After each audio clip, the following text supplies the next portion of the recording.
Hey fellas, good morning. It is the 26th. It's a little after 6 o'clock. I finished my walk. I've already taken my methylene blue and my vitamins. I'm, I'm, I'm telling you, this stuff's working for me. But anyways, well, I wanted to talk to you guys about, in my experience with the two traditional women I had in my life, as opposed to the literally hundreds of other girls who were just passing through. Now, what I'm about to tell you is going to really most likely upset a lot of women. But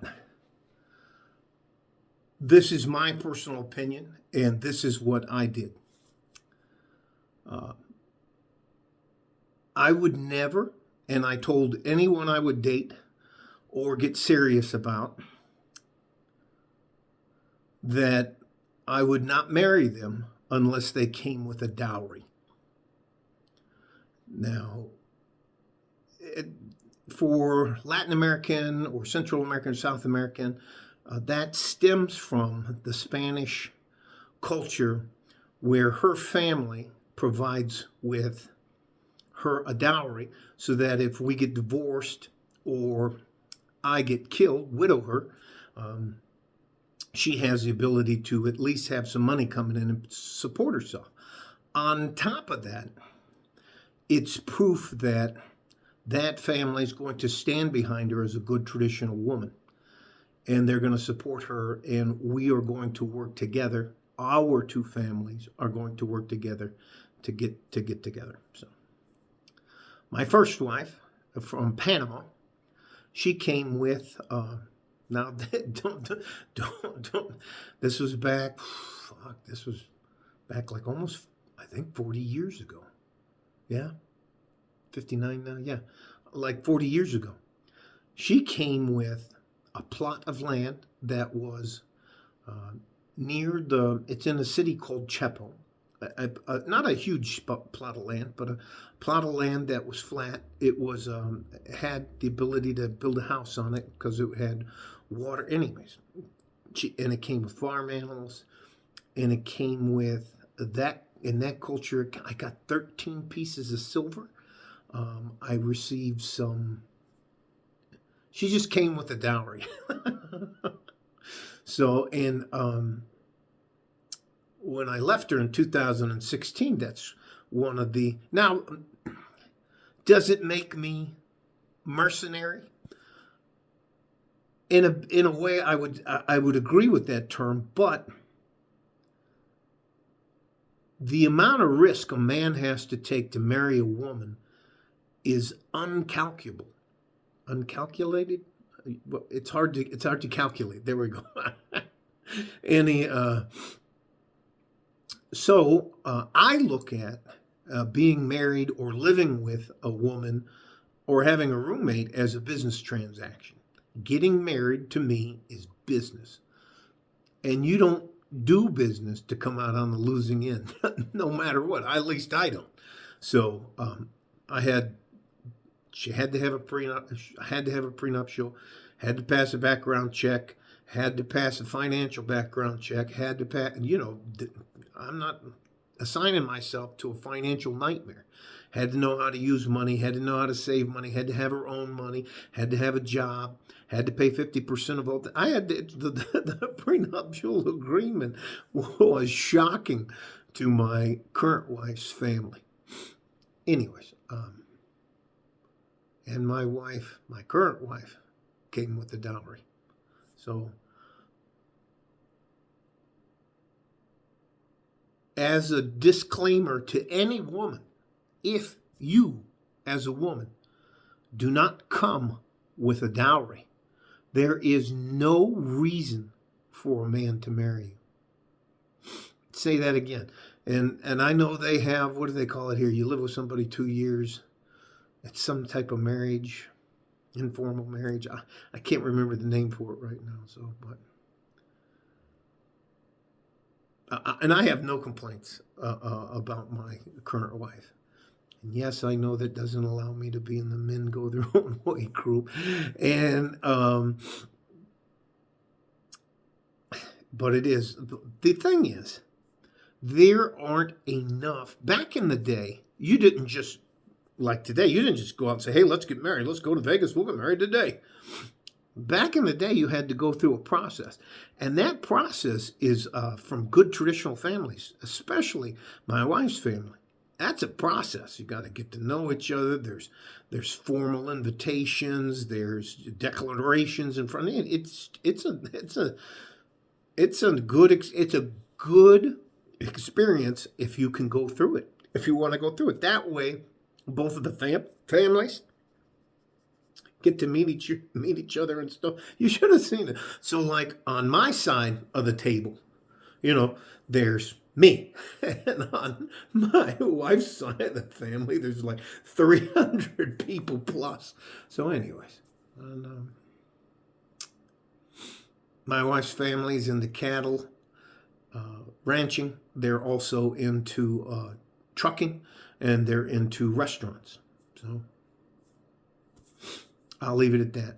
And again, if a woman wants to be a part of your life, and you have every right to protect yourself and to seek it. Marriage is a business contract that is tilted against a man. So I recommend, if you even live with a woman, I almost had the word for the common law. I think it's called a common law marriage if you live with them 2 years. So have a prenuptial agreement. And I know there's guys out there, that's not ironclad. It depends on what type of attorney you have. Anyways, let me just move on. But you have the right to demand a dowry. If she doesn't have a dowry, my wife, all the furniture, every piece of furniture, bookcases, every towel, every glass, every plate, everything, that's from my wife's family. Look, I'm telling you, and there's families out there. It really does matter. And yes, there are terrible stories about traditional women that get bored or whatever else and want a better life, but I'm not having that problem.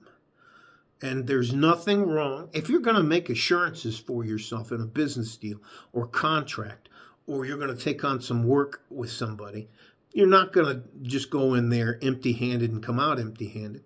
And there's no reason for you not to demand a woman must come with a dowry. It should be, you guys want to be equal. We ought to be on an equal playing field. Now, I'm going to provide all of this stuff. You better come with the dowry. When they got the prenup translated into Spanish, there were two groups of people that kind of looked at me like I was, I can't remember the word for ruthless in Spanish, but, and the other guys were just like, wow, I wish I would have done that. So, and I told them what I would be responsible for. Now, that's it. And back in that time, my wife was making six figures, low six figures, but the 120s, 130s. But I know that's not. Anyways, let me just move on. So that's in that. If because of that, she had to pay 50% of all the bills and come with the dowry.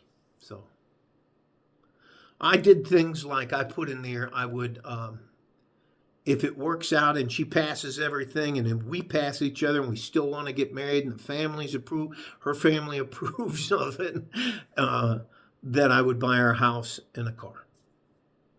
And everything else you see in our house, all the carpets, all the plants, all the lamps, all the dishes, all of the, I guess this thing, I think she calls it a runner. This thing here on the table, she calls it a runner. The chess set she bought, the picture frames, else in this house, my wife has bought. I haven't had anything to do with it. So, but when I knew I wanted to get married again, I wanted to do everything I thought I could do within my power to protect myself. Do I love my wife? Yes, absolutely. Do I want to spend the rest of my life with her? Absolutely. Um, do I have the right to protect myself in case things we fall out of love? Absolutely. That's the business part of any type of relationship. It would be a mistake for any man that has a woman in his life to not understand that love from a woman is conditional. No matter what they tell you, love and being in a partnership, whether it's a wife or a business partner, is a transactional contract between the two of you. That's why you swear an oath. Anyways, I hope that makes sense. And it's just,